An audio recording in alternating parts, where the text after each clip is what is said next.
Hindupur bus stand ఏరియాలో ఉన్నటువంటి గోవులను కొంతమంది వ్యక్తులు ముస్లిం సోదరులు సుమారు 8 మంది తీసుకెళ్తుండ్రు అని చెప్పగా ఊటిన వెంటనే వెళ్ళి చూడడం జరిగింది. వారితో మాట్లాడడం జరిగింది. ఎక్కడికి తీసుకెళ్తున్నారని తెలియగా స్ట్రైట్ ఫార్వర్డ్గా వాళ్ళు చెప్పిన మాట వచ్చేసి ఇది కలెక్టర్ గారి ఆర్డర్ అని చెప్పిండ్రు.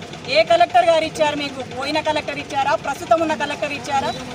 ఎవరు ఇచ్చారని నిలదీయగా వెంటనే ఒక మున్సిపల్ సిబ్బందికి చెందినటువంటి చిరంజీవి జవాన్ అనే వ్యక్తికి కాల్ చేసి మాతో పాటు వచ్చిన ఒక వ్యక్తితో మాట్లాడించిండ్రు. అసలు నీకేం రైట్ ఉంది, నువ్వెవరు ఆపడానికి అని చెప్పి ఆ చిరంజీవి జవాన్ అనే మున్సిపల్ సిబ్బంది మమ్మల్ని ప్రశ్నించడం జరిగింది, దటాయించడం జరిగింది.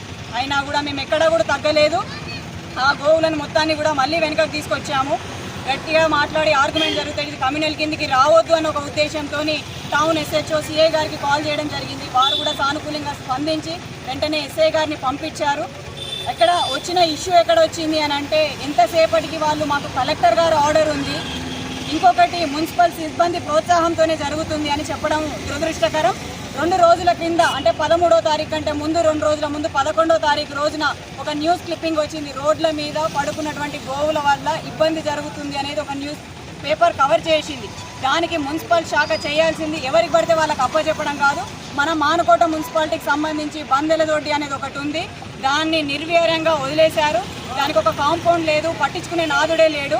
దీని ఓనర్లు ఎవరైతే ఉన్నారో వాళ్ళకు ఒక నోటీసులు ఇష్యూ చేసి వాళ్ళతోని లిఖితపూర్వకంగా రాసి అప్పచెప్పాలి. హెచ్ఓ గారు కమిషనర్ గారు కాల్ చేసి నిన్న ఆదివారం అవ్వడం వల్ల అందుబాటులో లేను అని చెప్పిండ్రు, ఇవాళ మాట్లాడుతా అని చెప్పిండ్రు. దురదృష్టం ఏంటంటే municipal chairman is a very responsible and primary citizen of Manukota. ఆయన చేయాల్సింది మున్సిపల్ కమిషనర్ గారితో డిస్కస్ చేసేయాలి. అంటే ఇక్కడ పోయి కంప్లైంట్ ఇచ్చింది ఎవరు అంటే ఇందు ఇచ్చింది అనగా ఇందుకు ఒక 4 ఫార్వర్డెడ్ మెసేజెస్ పంపించింది. దురదృష్టం ఏంటంటే 4-5 ముస్లిం పేర్లను రాసి ఫోన్ నెంబర్లు రాసి వీరే వాటి ఓనర్లని. How can you judge that? What the proof you got with them అని నేను అడుగుతున్నాను. దీనికి మీరు ఖచ్చితంగా సమాధానం చెప్పాలి. ఎవరైతే ఓనర్లు ఉన్నారో వాళ్ళ దగ్గరికి మేము కూడా వస్తాము. వాళ్ళు పెంచుకునే వసతులు సదుపాయాలు ఏమున్నాయో కూడా చూడాలి. ఇది ఇక్కడితోనే వదిలిపెట్టాము. కబేలాలకు ఎక్కడ కూడా పర్మిషన్ లేదు.